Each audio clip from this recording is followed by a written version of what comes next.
Yes, what's going on, peeps? We are back in the building. As always, make sure you're smashing the like, sharing, and subscribing to the damn channel, man. But yes, peeps, we are back.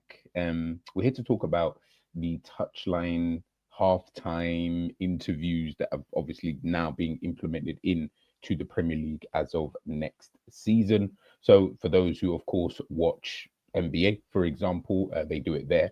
At halftime, they will have a little interview with a player, just kind of ask him, exactly how he feels the game has, gone, what they need to work on, what they've done well, within the game and stuff like that.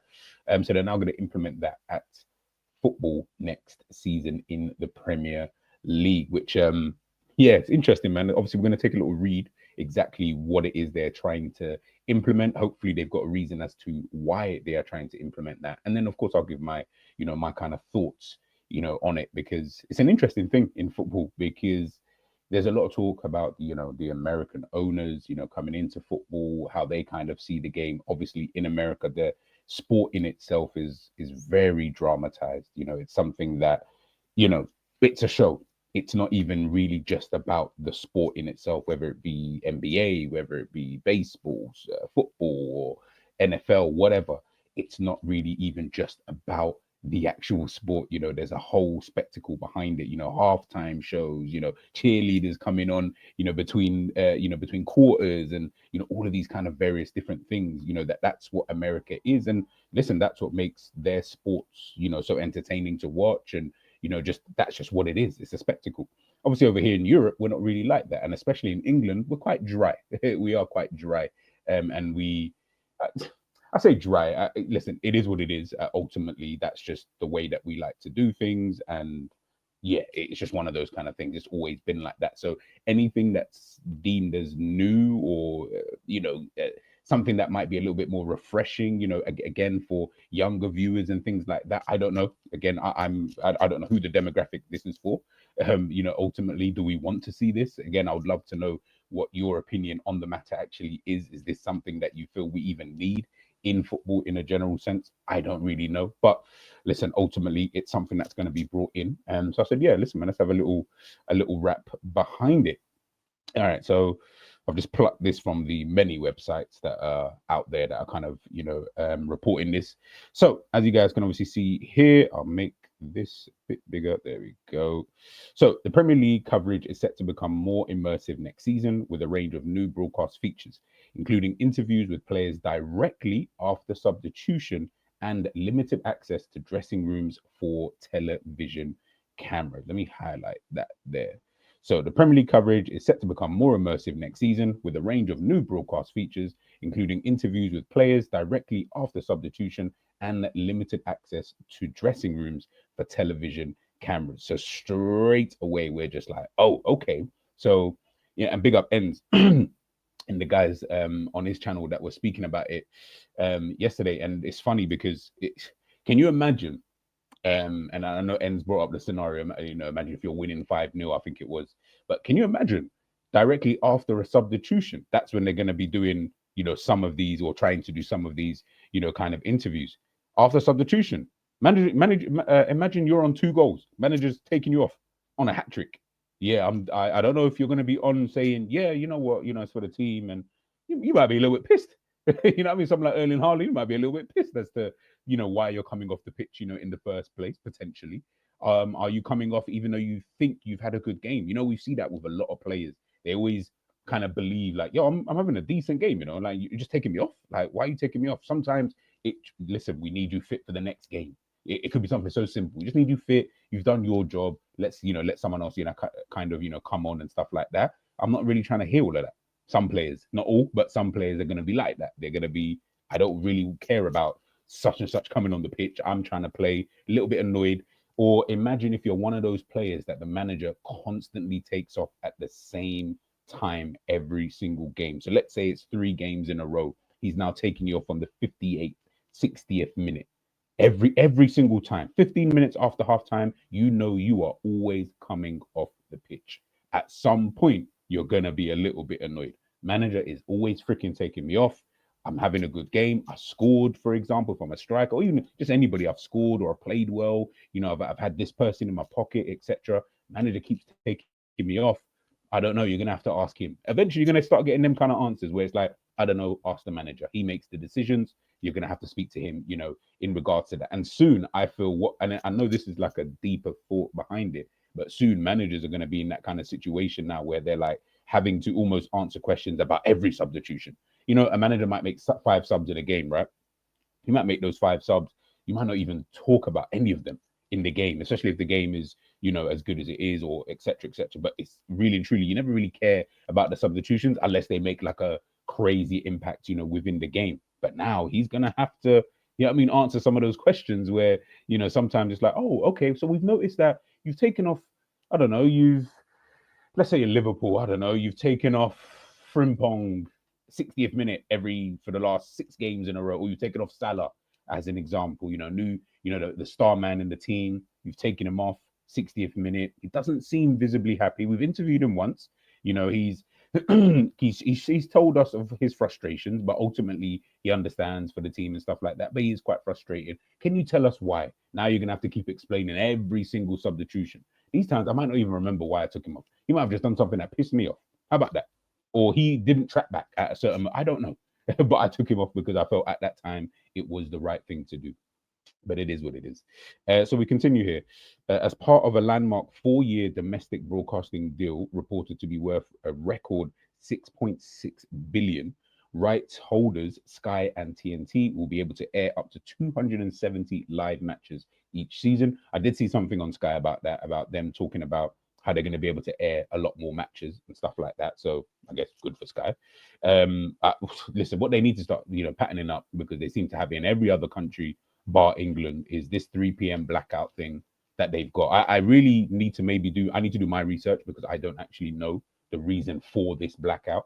From the little I know, and again, I'm really not trying to speak from a place of I know it, because I don't, but from what I've heard previously, is something to do with getting people to like support their local, like the people who go watch their local teams and stuff like that. Does this help towards that?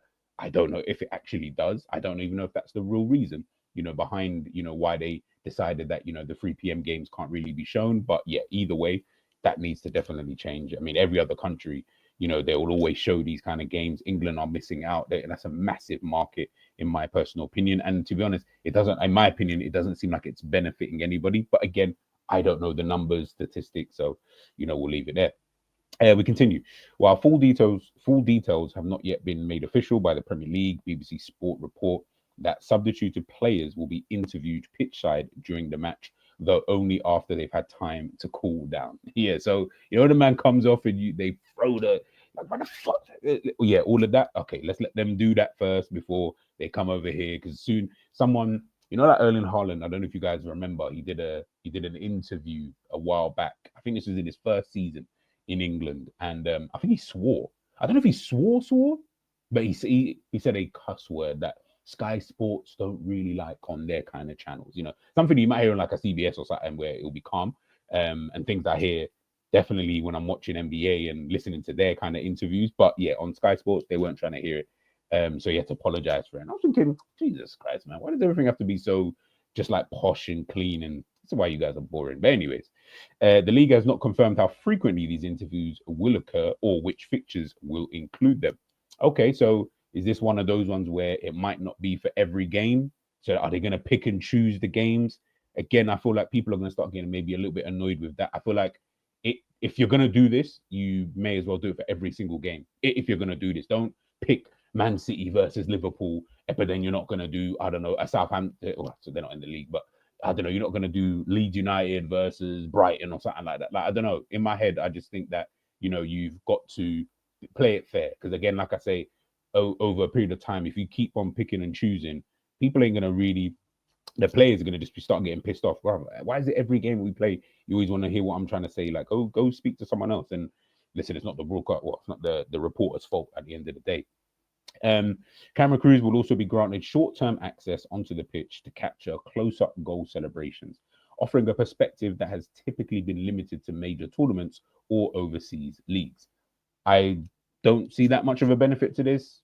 I don't see this as something they need to do, but I'm not also, this doesn't bother me. Like, this ain't the one where I'm like, oh, why you do, like, if this was the only thing that they were implementing, I don't think I'd be that bothered, to be honest with you, but it is what it is. Dressing room footage is expected to be tightly controlled. Entry will be allowed only at specific times, with no filming permitted during tactical briefings or team talks. I, reading that, let's go back to that actually. So, reading this last paragraph here, right? Dressing room footage is expected to be tightly controlled. Entry will be allowed only at specific times, with no filming permitted during tactical briefings or team talks.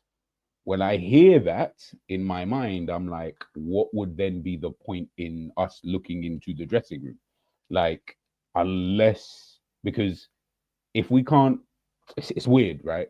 Obviously, you don't want your opposite number being able to hear your tactics, whether they'll be able to see it or not. I mean, someone would have a TV or a phone or something in there to be able to watch it, right? But ultimately, I'm talking more from a viewership standpoint. What would be the benefit in us watching all of this? Like, maybe I've got to, again, you know me, I'm a seeing is believing type of person, right? Maybe I've just got to see it and then understand it, because in my mind I'm like, but I don't really get what you would benefit from just looking in, if that makes sense. Like, what would I be looking in for? Kind of thing. If they're not talking, I can't hear anything. I don't really know what's kind of going on. I can just see players walking around. Maybe some are sitting. I mean, we can't go in. They can't go in there during like tactical briefings and stuff like that anyway. So the reality is, yeah, I'm like, what are you in there for then? Like, what am I going to see that's going to make me think, oh, guys, let's make sure we tune into half time because, they're doing something. Like, I don't know. Like, I really, that one that is kind of confusing. I thought, I didn't think there would be like, it could only go in there specific times. No filming permitted during tactical briefings or team talks. I can't lie, I don't really care then. Do you know what I mean? Like, I want to know, like, is the manager shouting at someone? Does someone look injured or so? I don't know. Like, I feel like they only get 15 minutes in there anyway. What if 10 of that is spent on tactical briefing? So when is the 5 minutes that you get to do managers now have to think, oh, I can only talk for the next 7 minutes, and for 8 minutes they're allowed to be in the room. So we can't talk. And bro, listen, man, I just feel like it's just very extra stuff that you don't need to do. Like, all of this is so unneeded. Like, unfortunately, it's we'll get to it to the end. I'll get to it at the end. I'll get to it at the end. This type of access has long been a hallmark of sports broadcasting in the United States, exactly, but it remains relatively rare in UK football coverage. Rare, it doesn't happen at all. The Premier League's move toward a more behind the scenes experience reflects growing demand for enhanced fan engagement and real time insights. Okay, more detailed announcements from the Premier League are expected ahead of the 25-26 season kickoff, and that is it. So, obviously, as they've said here, there we go. This type of access has long been a hallmark of sports broadcasting in the United States, but it remains relatively rare in the UK football coverage. Yes, of course it has. Do you know what I mean? Like, that's never been a thing. In the UK, it's not something that we do. Like I said, the UK is quite boring. It's quite dry. We don't really do all of that kind of things. We got to make sure that we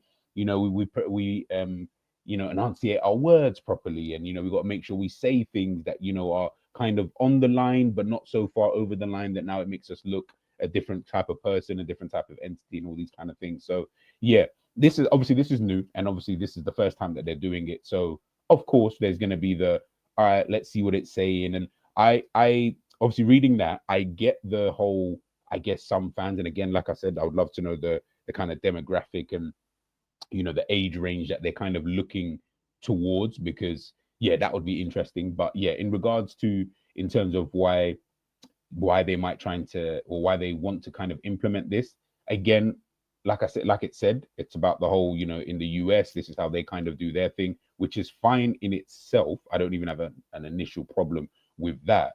My only thing again with that is just purely, over there it's a bit more, it's not as filtered, like I say, as in, I get it, the whole swearing thing, and I'm not saying swearing is a good thing, but it's just sometimes, no, sometimes, more often than not, especially within sport, it's just an emotion.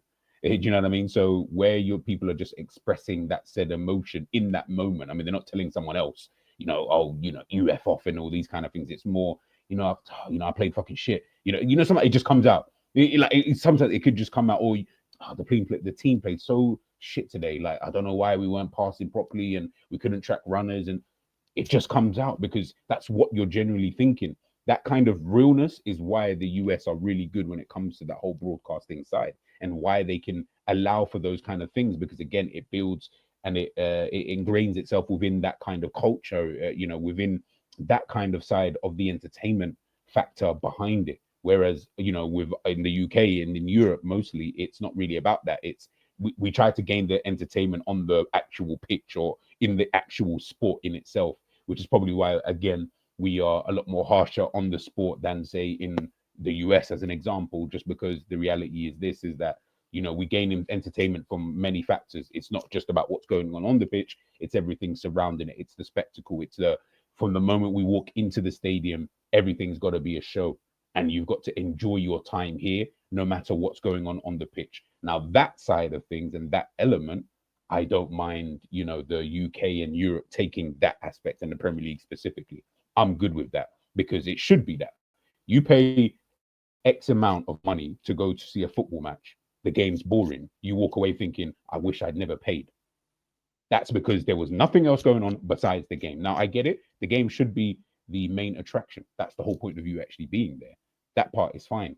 But why can't there be a little bit of a, even Crystal Palace do it, cheerleaders and stuff coming on at half time. There's, a bit of a show and stuff. Those kind of things, I feel like they matter.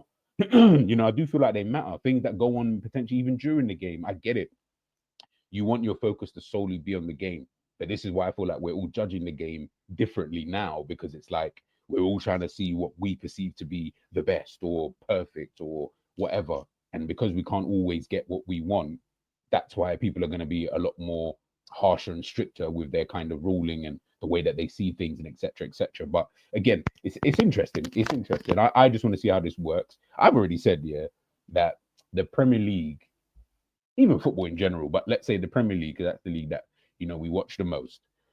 I feel like the Premier League needs to go on Netflix or something for a year. Like I just need to see like that, but it needs to be a bit more unfiltered though. Like, you can release it after the season, obviously. You're not gonna release it during it, or you could potentially release it during the season every week. I don't know.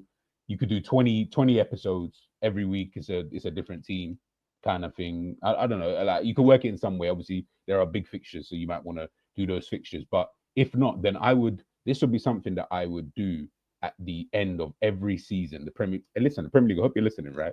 Every season, back in the day, for those who are old enough to remember, we used to watch Premier League years, right? Premier League years was the hardest, man.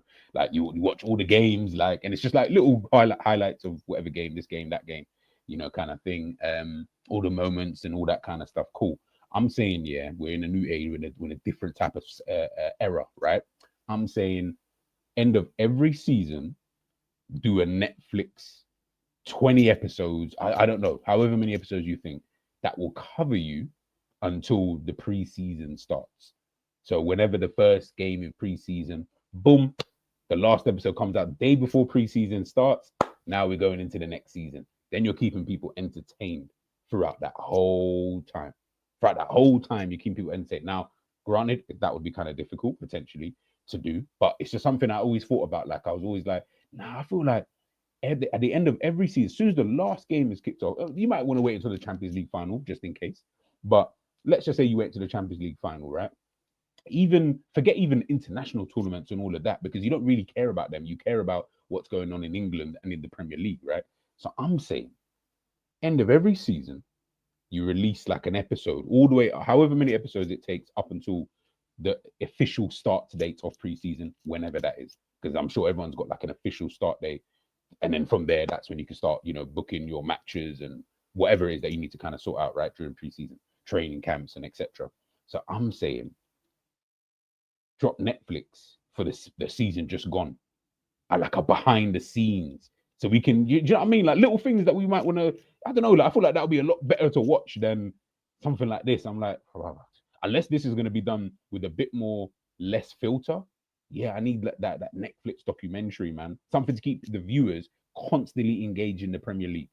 So even during the summer, like even now, for example, if it wasn't for the Club World Cup, I mean, to be honest, everyone's kind of hoping, yeah, we want the Premier League to start again and yada yada yada. But there's only so many transfers that can happen. There's only so many rumors that can go around. it's kind of boring now. Football, yeah, like even the Club World Cup, it's not really popping. I know PSG are obviously doing their thing at this current moment in time as I'm watching, but it's like there's the Premier League. No one's really talking about it right now. Yeah, I mean, no one's really like that bothered about it. Yeah, do you get what I'm trying? And I get it because there is no football on, but you want to keep the viewers engaged so that they're already waiting for the next season. Like they're like, no, I need to see what happens next season. Yo, are they gonna? Do you know what I mean? Like, yo, I need to see what happens season 2. Do you know that kind of feel, almost like a series, kind of thing. So yeah, like I said, it's just an idea. Let me know in the chat. Like, am I talking out my ass? Is it something that you'd even want to see in the first place? But yeah, in regards to like the whole halftime interviews and the touchline stuff, yeah, like I say, it's one of those. It's going to be interesting. I think you are really going to get some. I know Savage, you're gonna hear racist remarks. That would be hilarious. But I think you'll just, yeah, I just think you'll get to a point, yeah, where certain players and stuff are just gonna. This is why I need like KDB. KDB is someone who you don't really care about that kind of stuff. He seems like he'll say anything. But even Salah sometimes, you know what I mean? Salah can open his mouth sometimes and you think, that's a bit weird. Why would you have said that kind of thing? But he don't really care either. He will say what he wants to say, whenever he kind of wants to say. He'll pick his moments anyway. So I feel like that's probably what we need. I need more characters, out there. I can't remember who it was on Enza Stream mentioned about Mario Balotelli. I need them type of Donnies. I need those guys back so we can get the good stuff, when we're doing these interviews. Because watch, you wait. Obviously the players are going to dictate how this is going to go, right? So the first one that they do might even just be Liverpool kind of thing. Just champions. Liverpool are very respectful. You know what I mean? We've got bare goody two shoes and that in the team, but just to kind of potentially set a tone, right? But eventually you'll start getting, I don't know, some younger players and some different types of players who don't like keeping their mouth shut, too tough. You'll start getting those kind of players. Once you get those players doing these kind of things, yeah, I feel like it will start to set a different type of precedent. And that's exactly what I want to see. I want to see drama. I want to see because the reality is that's the only reason why I would want to watch this. I'm not watching this to hear, yeah, we played well. Yeah, it's basically just a post-match interview. Why not just wait? I don't need to hear from. I need to know, yo, like, are you pissed off right now? Like, how do you feel? Do you get what I mean? And even that question will piss you off. What do you mean, how do I feel? I just came off the pitch 60 minutes for the 4th game in a row. How do you think I feel? Or I just came on and, I'm getting the divvy-dabby minutes, as I always like to call them, the Carvalho minutes. The last 30 seconds of games, a minute, 2 minutes left of the game. Wataru Endo kind of vibe. Like, I'm like, what's the point of even coming on? Like, you must have some appearance bonus that we don't know about. And yeah, maybe that's the reason. But otherwise, that's dead. I'm not trying to just come on for that. So yeah, it'll be interesting to see. But let me know your thoughts. Let me know your thoughts in the comment section. Like, would you want to see this? Is this something you think we need to even be bothering with? Or yeah, should we just completely leave it out and let the Americans do, what it is that they do best, man? But let me know your thoughts in the comment section, peeps, and I'll catch you soon.